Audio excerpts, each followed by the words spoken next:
దేండ్లు commitment తో పనిచేశామని అభివృద్ధి సంక్షేమే ధ్యేయంగా సర్కారును నడిపించామని బీఆర్ఎస్ వర్కింగ్ ప్రెసిడెంట్ కేటీఆర్ అన్నారు. ఇటీవల జరిగిన ఎన్నికల్లో 3వ వంతు సీట్లను ఇచ్చి బలమైన ప్రతిపక్షంగా పనిచేయమని ప్రజలు బీఆర్ఎస్ ను ఆదేశించారని చెప్పారు. చేవెళ్ల అసెంబ్లీ నియోజకవర్గ బీఆర్ఎస్ పార్టీ కార్యకర్తల సమావేశానికి ముఖ్య అతిథిగా కేటీఆర్ హాజరయ్యారు. ఈ సందర్భంగా మాట్లాడుతూ మార్పు అనే పేరుతో అమాయకులైన యువతను కాంగ్రెస్ మోసం చేసిందని విమర్శించారు. 6.5 లక్షల మంది ఆటో డ్రైవర్లను సర్కార్ గోసపెడుతోందని ఆగ్రహం వ్యక్తం చేశారు. రాష్ట్రంలో ఎక్కడా 24 గంటల కరెంట్ రావడం లేదని చెప్పారు. చెప్పు తీసి కొట్టించుకుంటాం కదా. రైతు బంధు ఎప్పుడు పడుతుంది రాయి అంటే దానికి చెప్పు తీసి కొడతాం.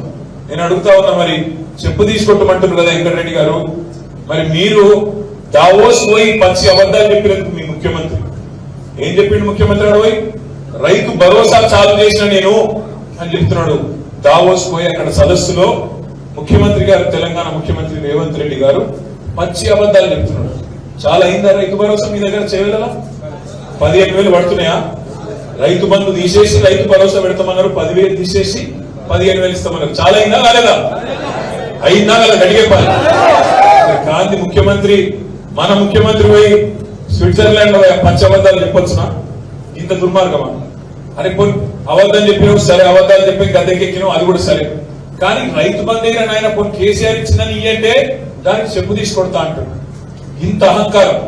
చెప్పు తీసి కొడతామనే రైతులు, చెప్పు తీసి రైతులను కొడతామనే ఈ పార్టీని, కాంగ్రెస్ పార్టీని మరి మీరు రేపు ఓటుతోని కొట్టాలి పార్లమెంట్ ఎన్నికల్లో అని చెప్పి రైతులకు చెప్పాలి.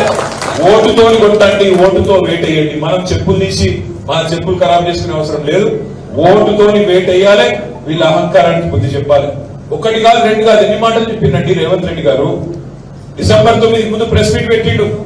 కేసీఆర్ అనుకుంటాడు రుణమాఫీ చేసిన కదా, చేయగానే 2 సార్లు రుణమాఫీ చేసిన కాబట్టి రైతులు నాకే ఓటేస్తారు అనుకుంటుండు. నేను మా రైతన్నలకు చెప్తున్నా, మీ రుణమాఫీ అయిపోతే మంచిది, అర్జెంట్ గా బ్యాంకు కొనరి. డిసెంబర్ 9 నాడు నేను వస్తున్నా, 2 లక్షల రుణం తెచ్చుకోండి. ఇప్పటిదాకా తెచ్చుకోని వాళ్ళు ఉంటే కూడా వెంటనే పోయి తెచ్చుకోండి అని రేవంత్ రెడ్డి గారు చెప్పిన మాట వాస్తవం కదా? చూడలేదా మీరు వీడియోలు? 2 లక్షలు తెచ్చుకోండి అంటే మన వాళ్ళు కూడా పాపం పోయి తెచ్చుకున్నారు. మా గిరిజన సోదరులు, మా దళిత సోదరులు, రైతులు తెచ్చుకున్నారు. చిన్న సన్నకారు రైతులు ఆశపడ్డారు, తప్పేం లేదు, తెచ్చుకున్నారు.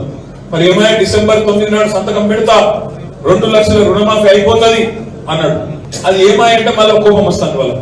గింత ఎగిరిత పడతారా, గింత ఎత్తి పడతారా? వెళ్తే మేము పడతలేం, ఎగిరితలు మేము పడతలేం, తొందర మేము పడతలేం.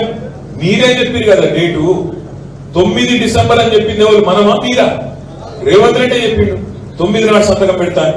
మరి ఏమాయ రేవంత్ రెడ్డి గారు? డిసెంబర్ 9 వాయ్, జనవరి 9 వాయ్, ఫిబ్రవరి 9 రానివ్వంటే 7వ ఆయన రుణమాఫీ అంటే మళ్ళీ వాళ్ళు అవో మీరు ఇంకా కూడా అధికారం ఉన్నట్టే మాట్లాడుతున్నారు, బాగా అహంకారంగా మాట్లాడుతున్నట్టు ఒక ఆయన. నేను అంటున్నాం, అయ్యా మేము అధికారం ఉన్నామని మేము అనుకుంటలేము, మీరు అనుకుంటున్నారు మేము అధికారం ఉన్నామని. ఇంకా కూడా మీరు చూడరు, అసెంబ్లీ చూడరు, తప్పించుకునే చక్కర్లు ఉండరు వాళ్ళు. లక్కీ బిందెలు లేవు, కేసీఆర్ అప్లపాలు చేసి వేయండు, ఇదైంది అదైంది, అయ్యో అయ్యో అని ఇప్పుడు ఇలా లేకపోతే మాటలు మాట్లాడుతున్నారు. ఇంకొక పని కూడా వాళ్ళు చేస్తున్నారు. పార్లమెంట్ ఎన్నికలు వస్తున్నాయి ఇట్లా అని వాళ్ళకు కూడా తెలుసు. నోటిఫికేషన్ ఫిబ్రవరి 2వ వారంలోనూ 3వ వారంలో వస్తుంది అని టాక్ ఉన్నది. కాబట్టి వాళ్ళు ఏం చూస్తున్నారు?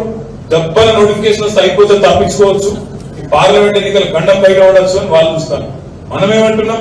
నీకు చిత్తశుద్ధి ఉంటే 100 రోజుల్లో నువ్వు అమలు చేస్తానన్న 6 గ్యారంటీలు, అందులో ఉన్న 13 హామీల విషయంలో నీకు క్లారిటీ ఉంటే, చిత్తశుద్ధి ఉంటే, ప్రజల మీద ప్రేమ ఉంటే ఇప్పుడే జీవోలన్నీ తీయి. పార్లమెంట్ ఎన్నికల కోడ్ రాకముందే, నోటిఫికేషన్ రాకముందే గవర్నమెంట్ ఆర్డర్లన్నీ తీయి. గవర్నమెంట్ ఆర్డర్లన్నీ తీస్తే ఏమైతుంది? రేపు అమలు చేసేందుకు అడ్డం రాదు. పార్లమెంట్ కోడ్ వచ్చినా అడ్డం రాదు. నిజంగా రేవంత్ రెడ్డి గారు నీకు చిత్తశుద్ధి ఉంటే వెంటనే ఆ నిర్ణయం తీసుకో. 2,500 రూపాయల చొప్పున మహిళలకు వెంటనే ఆ డబ్బులు ఇస్తూ మహాలక్ష్మి పథకాన్ని అమలు చేస్తూ జీవో తీసుకొని రా. గృహజ్యోతి